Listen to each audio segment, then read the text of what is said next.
great.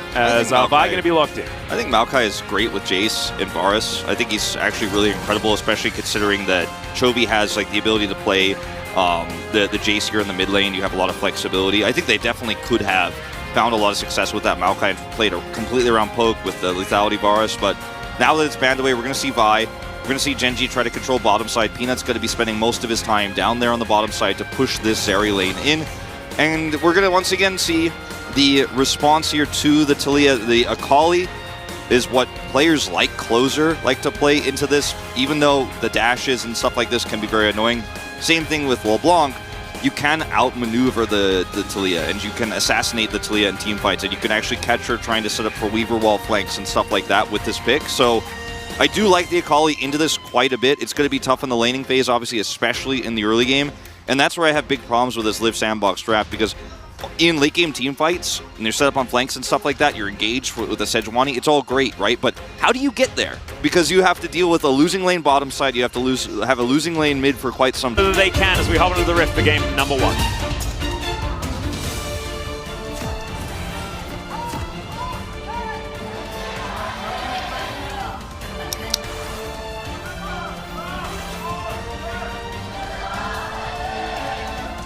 All right, here we are, ladies and gentlemen, onto the Rift for game number 1. Genji taking on Live Sandbox here. This is a battle for Genji's ability to hit second place, at least momentarily. D plus Gear can, of course, take that one back if they're able to win their next match as well. But Genji need to get as many wins together as they possibly can. It's really important to win this 2-0 as well, you know, yes, as we talked about earlier. Just to refresh everybody, D plus leading by 1 point right now in terms of game score. So to win this 2-0 with D plus's upcoming opponents being pretty tough too, you know, could be what pushes them over the edge and gets them that second place spot. And we've spent so much of this season, feels like with you put the ball into the rotating cups kind of thing for who's actually going to get second, you know, and you're trying to follow along, because T1 has always been the strongest team this season, but there have been moments D plus has looked better. Then Genji passed them in the middle of the season. Now D plus look like the stronger team again potentially here. KT with a very rocky middle of the season, but a strong finish too, so they're still in the running. Live Sandbox, however, is really not, unfortunately, in the running for top 2, but they do need to secure playoffs, and a win here would do just that. Yeah. This is how this lane goes, by the way. Playing Zeri Lulu into Karma Varus should be almost impossible.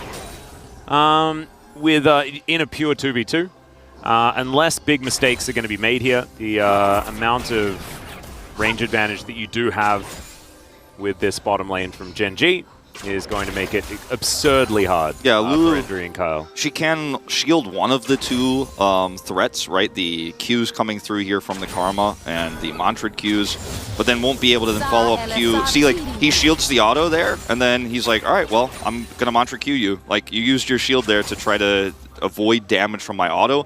Instantly, the Mantra Q comes through, and then Pays is just going to toss in some of his long-range abilities. He can Q, can E, and be very annoying, and there's only so much you can mitigate, unfortunately, as the Lulu in this lane. Yeah, it's a really tough time. As far as the rest of the lanes go, Chovy should just, in general, win until level 6 at least on this Taliyah. The Akali on a pretty, a decent losing streak here in the LCK. Kind of the opposite Annie, as far as all things are considered. Hasn't even been something that Closer himself has been able to find wins on, right? One of our better Akali players, one of our better Assassin players just in general. Seismic Shove is going to catch her out. She does go into a Shroud, but still a lot of that damage has already been done. And Chovy's just living his best life here in mid. Notice also Willer's topside here, but look at where Doran is standing, because he knows that it's going to be very difficult for Willer to do anything bottom. So he's like, just not going to mess this up. Doran is just going to sit back. Yep. Chovy's chilling in mid. Not much that Willer can do here, unfortunately, and this bot lane is just going to have to hover around this turret as Peanut is bottom. And he wins the duel here if Willer actually comes over and tries to assist this lane right now. So it's very uncomfortable, and this is why Willer was hoping maybe Doran would overextend topside here. Now Doran knows the danger time has passed. Peanut can come over here and get some additional information. Yeah. He's not going to hard commit. He's just going to get an easy back here. And that's a plate. Oh, yep. There it goes. Delight actually collecting all of that money. The back was already completed there by Pays. And Yeah, like you were talking about, actually really like the play from Doran. Just playing back in his lane. Yeah, he's losing in some farm, but feeding a Cassante, we know, like, he doesn't get more Cassante. He continues at the same amount of Cassante until the end of the game, which is, you know, great. Less great after the nerfs, but still, it's really good. But he doesn't scale that well. And so Doran is just going to play some weak side Jace, get towards a mid-game where things can happen. As I say that, he is going to put on some hurt towards Bertle up here. But I do really like that play, not playing super far up in the lane, not consistently pushing these waves into the turret, and instead allowing Gen G to play safely around this bottom lane with a lot of jungle attention and not providing a target for Liv Sandbox to get themselves a foothold in this game. Delight hiding this brush. Oh dear, the skate is going to get him out of there. He hit, and he hit level 4 faster. The observers are hiding this because he stays here, got the solo experience, got that solo plate, so he has a ton of money actually early on in this game. Is building his Spell Thief's edge very quickly. And this lane is one, when you get the early Dirk back here that Pays got, one that can really start hurting very, very quickly, and you can actually even get kills in 2v2 while you're just firing at the turret. Or you can force the Zeri to miss CS, and have to walk between those turrets there. So this is going from bad to worse here on the bottom side of the map. Peanut's here now too, and you can just kind of go back here and force an early Drake if they'd like to. Ooh, Willer actually going to show up. Slows Peanut down momentarily. Toby has 6. They really need to respect this. Oh yeah. As Pays still playing aggressively here on the bottom side, but Sejuani has the inside track. Peanut moving over towards his Krug camp. So Pays and Delight going to have to put some respect on Willer's name as this wave is going to move in. Oh man, look at this piercing arrow angle if he wants it. It would have been really fun, but he actually decides not to use it. As okay, they've got Kyle on a leash. As what the heck was that? Popko the Blight stacks, I guess. Big damage. And if you get a root like that, that's all it takes to guarantee you're going to have that follow-up damage. Delight is playing this so incredibly well. Doesn't even need to flash for this. He's just in range there to set up the root. Was that Pays hitting a piercing arrow while the hail of arrows landed? Is that what the big boom boom was? Because I don't think he'd autoed him that many times. We'll watch it again, but I think you are correct. And I mean, he has that early Dirk, right? And this is a lane that doesn't have natural resistances, obviously, in these early levels. So the damage is real.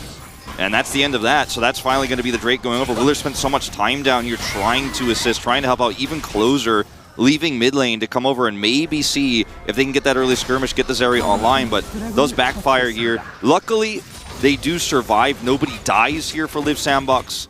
So this is still kind of par for the course, but 12 CS behind now is Envy. Yeah. It's par for the course, but the expected result is like -16 for this one. So, like, we need to do better. As Peanut wants to try and escape this one. There's the flash from Closer to get him over the seismic shove as he ults in. Peanut's going to flash. Vault Breaker comes through. And Perfect Execution isn't quite going to get Closer in range. So Peanut does have to flash. And that was dangerous. But they're not going to give over first blood just yet. Man, that's the kind of thing that could have given Liv Sandbox a foothold in this game. Yeah, if for any reason Closer gets accelerated, the same of the Zeri, right, then Liv Sandbox have a great opportunity in the mid-game to just force some fights faster than this comp should be able to. And so you're not worried as much then about how these early lanes are going. But unfortunately, it only gets a flash, right? And these early lanes, they are going as you would expect, right? And this par for the course is why I didn't like this strat for Liv Sandbox. If you just ignore Gen G's comp, you're like, wow, sick composition here. It actually does a lot of different things really well, especially in the late game. If you look at the lanes, though, you're like, well, it can't do anything for a really long time. And if it falls enough behind, it won't do anything ever. And that's kind of where we are. That's the path we're walking right now, unfortunately. And I think the reason why Akali is having a bad time in the LCK right now and why we're seeing the win rate so poor and it's on such a bad losing streak is because it doesn't offer you anything in terms of CC. And we're living in a meta that's very snowbally but also very CC based. Yeah. And Talia is going to give you the exact opposite. It's a ton of CC, a ton of burst damage as Willer. Yeah. Delight is going to find it. What the heck? Delight does so much damage. As there's Chains of Corruption as well, and first blood goes to Pays! Delight, man, he is already... Ruthless! he's already level 6 in this game, which I'm not talking about his ultimate spike, obviously, because he is Karma, but he has a ton of extra stats, and he got level 4 earlier, and he's just constantly been putting the pressure on. He's already evolved, his Spell Thief's Edge, so a little bit of extra damage coming from that as well, and he's been sitting on so much money. He picked up that plate gold early too. Delight is really making this game miserable to play right now as Willer just steps over a little bit too far here. Just going to bait it. Yeah, knew exactly what was going to happen there. Got him. Yeah. No flash. Did you like how he said it as well? He's like, by the way, Sejuani, no flash. Like I could see the smirk through the words. Well, we could see his face as well, and there was a bit of a smirk there. But the way that he said it as well was just beautiful. That's the deep vision they have in the river that allows this play to happen. They set it up preemptively. As Delight is just, he's really feeling himself, man. Ooh, yeah, he is. That was potentially an overextension, but they've got so much vision towards the southern side of this river. Yes, here towards the north, looking great for Liv Sandbox as Peanut is going to see the closest kill in this ward, but isn't actually going to go in for it. Was waiting for Delight to turn up, as they do want the Shroud to be down before they go for any cease and desists or anything like that. So what I was going to say about the Akali and the lack of CC and stuff like that. Oh, yeah. Because I feel like this has become a problem in the LCK where we're just all CC all the time. Just single target blow up is the way the game is played, which is part of why champions like Varus are so great. They're great in lane, but they also have really long-range follow-up burst damage when you have a single target setup. So flanking becomes hard as Akali. Okay, hold up. Yeah, Bertel is going all out onto Doran here. Does find the Q, and is this the classic K'Sante kill? As Doran, you don't want to walk back towards him. Chovy's going to turn up, and that is not going to be the solo kill. Double flashes here on the top side as another battle here, bottom lane, as Delight is flashing away, doesn't want anything to do with the ulting Zeri. And Peanut is going to move down. Good spacing there from Envy. Getting the flash, but they're not pushing the issue any further, knowing that Peanut might be around. They don't have any vision in that tri-brush where there's a control word set up here for Gen G. And back in the way, just being willing to say, we got a flash, we'll take that. You want more. Obviously, in this case, you're significantly behind, but you're starting to catch up in CS. And you will take it. As it is going to be a Herald drop here with this, though. So now you're feeling really frustrated as this turret gold is going over to the bottom duo. And the CS is absolutely even, but these plates are what really separate these bottom lanes as far as the amount of money. I mean, honestly, massive credit to Envy and Kyle for keeping themselves in it. This is a very difficult lane for them to play out, and they have done well. But still, with all of those plates going over, a couple of plates here on this top side as well, and we still have a few minutes before those plates fall down. One last remaining one here for them to collect in that bottom side. Yeah, and notice that, of course, if you look at the minimap, you could see there's very little damage done anywhere on any turrets here for Liv Sandbox across the map because 3 losing lanes, essentially, except when Doran chooses to lose on purpose because he knows Sejuani is around. He can hold the wave close to his turret like he did in those early levels, avoiding the level 3 gank from Willer. And so, yeah, Birdall here looks like he might be able to get one plate here. Just barely, not even. And doesn't have Demolish. It's so frustrating here as Liv Sandbox are really grasping at straws. And, you know, the Akali, when she tries to flank in these mid-game fights, going back to the CC argument, it's really easy for Gen G to just turn on her. And you could see Peanut ults, then Chains of Corruption come down, then you see the pushback here with the Seismic Shove, and then the Akali is just dead. And there's so much burst damage in this composition, there's no ability here for Closer to take that beating. Like, if he gets locked down, that's it. Then all you have to do is deal with the Zeri, who's going to be online way later in the game. Yeah, Willa, he knows that that position on the map is a dangerous one. 2,000 gold is approximately the lead here for Gen G. And a lot of it is just plate money. Like, honestly, it's mainly just lane priority that's given them this kind of lead. As Seismic Shove's going to be pushing Closer all the way into Peanut. And the Shroud does go down. They get the flash still regardless. And now that should give Gen G the opportunity to go for this Dragon. Hextech and Mountain as 2 solo Drakes feels fantastic. Yeah, and Closer having no flash now in this fight. I've seen this one before, Wolf, as Doran doesn't get moved towards the turret. Does manage to boot Bertle back there as the Q. Does he find it? Doesn't have his flash available, and we're going to give up on watching that, as that is just Doran walking away.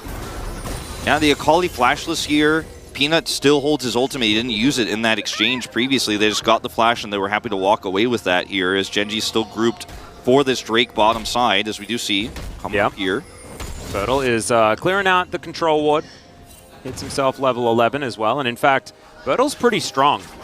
Does have that slight advantage in experience towards that top side. Even if he's down by a bit of farm, it's absolutely okay. He'll do his job. Fairly late buy here on the Rod if Chovy is going to, in fact, complete it. He does have his Catalyst and the Tier, so that's the expectation. He's going to back right now, so this is probably going to be when that is put together here. But he's going to hit a really insane mid-game spike, actually, with those two items completed. So you can see the gold difference here in mid is negligible, right? He doesn't have a massive advantage there, but he's had enough lane pressure and lane push to make sure they can get these early objectives with the top side control they have, bottom side control they have. Rod is completed here, albeit later than you normally do with a lot of mid laners here at 14 minutes. Still going to be a huge spike when we hit 25, when right now they have a 2 Drake lead. Could be Soul Point we're talking about that they're sitting on, looking for Soul in just a moment's time. We'll see what that Soul is going to be. Yeah. Oh, it's Infernal. I mean, this is just a disaster for Live Sandbox sorry, in every Live way. Sandbox. I was about to say, like, the Live Sandbox out is that this is Chemtech or maybe Ocean or maybe Cloud is all right, although Cloud Drake with this kind of pick composition, I don't think you want them running extra fast, and Jace loves Cloud Drake. But this is absolutely disaster. Yeah. Because if Gen G continues snowballing, they get an Infernal Soul, and then, yeah, like, cool scaling, bro. It doesn't matter. I got the cool dragons. As Willa is looking for this one, does find the Glacial Prison. Peanut going to be taken down. Closer collecting that kill as now Chovy arrives a little bit late. And that was Gen G behind the play. Nicely executed by Live Sandbox, but a bit of a mistake on Gen G's side. Yeah, Peanut just kind of walking face first into that one, and they thought, okay, we have the stronger comp, we can win this fight, but unfortunately Live Sandbox were there first. As you say, faster on the play, have great turn, and Willer sets up the CC. That's the end of that. So Peanut is just deleted instantly, and this is how it all happens, right? Willer sits here, knows Closer's rotating down, and he's like, I'm just going to put this ult into the enemy jungler, and Closer has the follow-up. That's simple, and that's the end of that. Jovi's like, like the timing of everything Gen G could have done if they were like 2 seconds faster, they crushed that fight. Live Sandbox maybe even lose the Herald, lose 2 players, but they weren't there fast enough, got a little bit greedy. But does it affect the overall game state that much? Not really, because, again, almost no damage has been done to these turrets, so this Herald isn't going to be that great for you as Live Sandbox here. You still don't have control anywhere on the map right now. Bottom turret has been long gone. And this is very difficult to play out this mid-game. It's a small victory, maybe a little bit of money you're going to pick up here, but it's mostly just the local gold they got. Yeah, and what Peanut has actually done is he threw away the perfect game. That's what he did. And if you're Gen G, yeah, it's a little sad, but I don't think it's the end of the world. So Live Sandbox is going to need to do more than take that Herald, as Bertle, he has been chosen to die by Gen G. He's been selected. We'll see whether he is actually going to accept his fate. All right, the Shock Blast is going to miss. Cease and Desist can be used here. There it goes, but he just goes all out and gets all underneath the turret, and he will be absolutely fine. Live Sandbox now here in this mid lane, and immediately Willa puts down the Rift Herald. Like you say, not a lot of damage done to the turret, and so I don't know whether this actually gets the kill, but Willa does get a cleanse, and they'll be happy about that. So no turret to be destroyed, but it is now on its last legs, as Doran's looking for an inner here on the top side. A macro error, I would say, here from Gen G. Probably could have prevented that from being dropped in mid, and trying to dive at Cassante, as we all know, he's been out long enough. It's very difficult. Yeah, this one's going to land. Yeah. Chovy looking for some popcorn chickens off to the side. You'll love to see it as Envy, 50% health. But this siege is coming through. Great little speed up there from the Lulu to avoid the seismic shove. That lands, Envy dies, and then it is very, very difficult for them to do anything. 2 minutes on this Drake. We're not fighting about for too much here outside of just this siege on the turret. Yeah, they're just going to siege this up. And remember, Gen G don't have anything to fight for the next 2 minutes here. And if they secure this Soul Point, which Live Sandbox are not equipped to fight right now, even with that kill going over to Closer on that top Herald, their composition is not online yet. Zeri doesn't have 2 items. And really, it's 3 items that she wants to be able to compete with this composition, but at least 2 will be the spike that she's looking for this Drake. But if they get this Drake, the timing could not be more perfect, because as this Drake spawned, Chovy got his Rod. So 5 minutes for this Drake to spawn, he's halfway to his completion. Yeah. And then if they get this Drake in 5 minutes time when they fight for Soul, he also has that complete, with potentially some of that Seraph's build, if not completed as well, because he's farming so incredibly well for free here inside. So that's when Chovy's like, I got my huge spike coming up here perfectly for the Infernal Soul fight. So as Live Sandbox, you also are aware of this, and you really don't want to give them Soul Point. but there's not much you could do about it. You've priced yourself into this composition that isn't going to be strong until much later. Yeah, and the problem is like, to echo your point completely, yet we're looking at Chovy's items and things like that, but Doran has his 2-item spike. Lethality Champions, extraordinarily good on 2 items. Oh, look, Pays, exactly the same story. Still has 100 or so stacks to go on the tier, but as Ghostblade, as Willa might be caught out of position, Glacial Prison is going to be used. Pays going to get out of there. Does get polymorphed, but the cleanse wasn't available, but wasn't needed in that particular moment. Is now Closer, seeing what he can do. Does get the Shuriken backflip to avoid being flicked into the enemy team. Oh man, Chovy. Oh, the Shock Blast. Chovy just finished his Seraphs 2 for this fight. I mean, this is crazy, the amount of advantages Gen G have right now. This is where they are spiking so hard. Yeah, Liv Sandbox should never take this fight. It's just not one. Like, yeah, feels bad to give away Soul Point, but there's almost any other moment you will be stronger relatively than you are right now into Gen G, who are just feeling fantastic. Closer going to get caught, though, and Doran was just standing ready to hit the Akali, but they didn't even need to. Liv Sandbox have started off the Drake, but now they have to do it without their most fed member, as Peanut looks for Envy, and he will get him. There's a cease and desist, and oh, hi Chovy, welcome to the fight. Doesn't find the seismic shove, though, as Gen G now have Liv Sandbox in a very awkward position. Willow is trying to frontline, and Bertle wants to get in here, but Gen G are moving too fast and too far forward. They're too split, and Pays is going to get yet another one. Gen G are just picking them apart one by one. Yeah, Willard doing some nice movement there to escape. He will get out. Bertle was looking for an opportunity to use his ult there and maybe grab one of the players there to pick some money up. But this is what I'm talking about, flanking Akali. CC says no. Yeah, he doesn't get hit by the Shock Blast, but Chains of Corruption connect, you're dead. It's over, it's done. You get hit by and then delete backline targets. But in this meta, where Chain CC is king, Akali has no place. You know, she's just simply going to die instantly and not also be able to do anything. There's no targeted spells either, Wolf, right? Like, she's not having to worry about being auto-attacked. Yeah. She has to worry about being just blown up if her location is known, because there's Piercing Arrow, Shock Blast, even the Karma is doing damage here. Like, Delight was actually a huge part of this, and Chovy doesn't care. He just points his rocks towards you and you die. So your Shroud does basically nothing. It's basically worthless, and when you consider the fact that this composition has burst damage in spades with 2 lethality champions, the Akali pick feels very out of place here. And I think, again, this is very common. This type of composition we see Gen G doing right now is not like a Gen G thing. It's the LCK thing. It is the meta. This is what we do. And so I mean, this is why Akali's win rate is so bad right now, in my opinion. Yeah, and also Liv Sandbox's comp is very, very common as well, right? Like, you have as much permafrost value as possible for Willa so that he can get things done around this map, in theory, early. But if all of your lanes are on fire, it's just not going to work. And yes, in theory, you can kind of see why it's going to be able to do things, but if you haven't looked holistically at how the game is going to be played and the opportunities that Gen G will have to play the game the way they want to, it's just, yeah, it's a bit of a losing battle. And Doran is going to dive onto this minion wave in this side lane, but Chovy is there hovering in case Bertle wants to get anything done. And this might be going back to something that Ryu said, we talked about quite extensively at the beginning of the show, is just not really understanding what your composition needs to do and where its weaknesses are, right? As, you know, they wanted to fight for that Infernal, but it wasn't the right choice. They end up losing Closer as, ooh, that's a dead delay. Yeah, Glacial Prison does come in, but the Chains of Corruption will land, and that is the first bit of CC connecting, guys. And that meant a dead champion on the side of Liv Sandbox. Now they're going to hunt down Kyle. He's going to be the first one to fall, but Delight may go down, and no, Kyle survives. Gen G will be able to kill the Cassante, though, as they are fighting this battle on multiple fronts, and now Kyle needs to get real skippy to try and get out of this one. Good luck. Yeah, in goes Peanut. Oh, what the heck? He kills him via reward? That's ludicrous. Sometimes it happens as Closer is going to be able to backflip his way out. The Piercing Arrow does a lot of work here, as Envy, he's gone rogue. He's going to be able to take a bounty in the mid lane, but Gen G, they say, well, go for it. We'll take a Baron.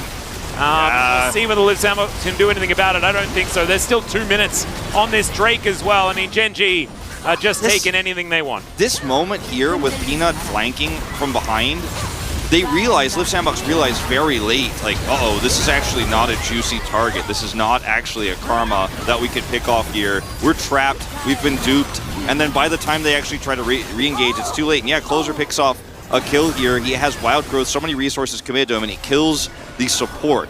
That's all he can really do in this game. Is the ward, yeah, the cone there on the auto attack on the ward actually takes him out. Poor Kyle here, and Closer is just locked down all of that season. Speaking of lockdown, well, Peanut has ult. Yeah, Peanut and Closer are going to say hi to one another. Ooh, good avoidance there as Perfect Execution's going to come in.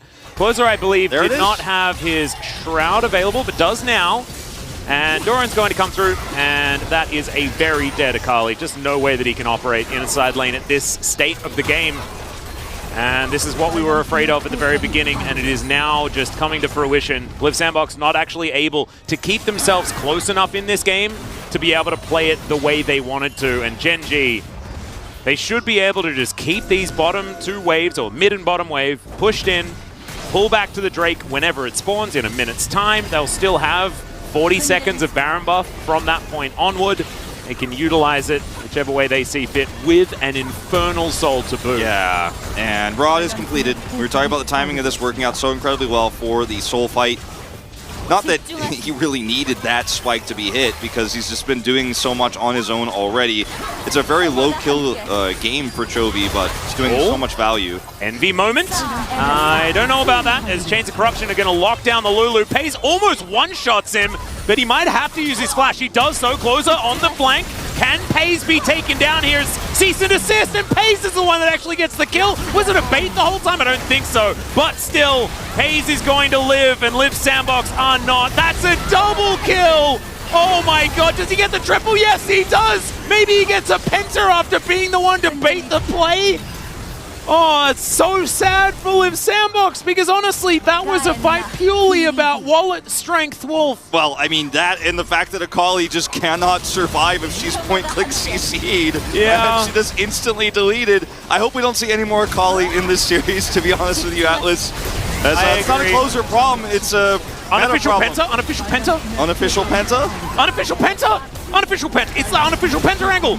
Kyle, give it to him. No. No, it's only Morgan that gives pentas. Kyle's not going to give that one away, as it is going to be, theoretically, the unofficial quadra kill, therefore Pays in the end. Gen G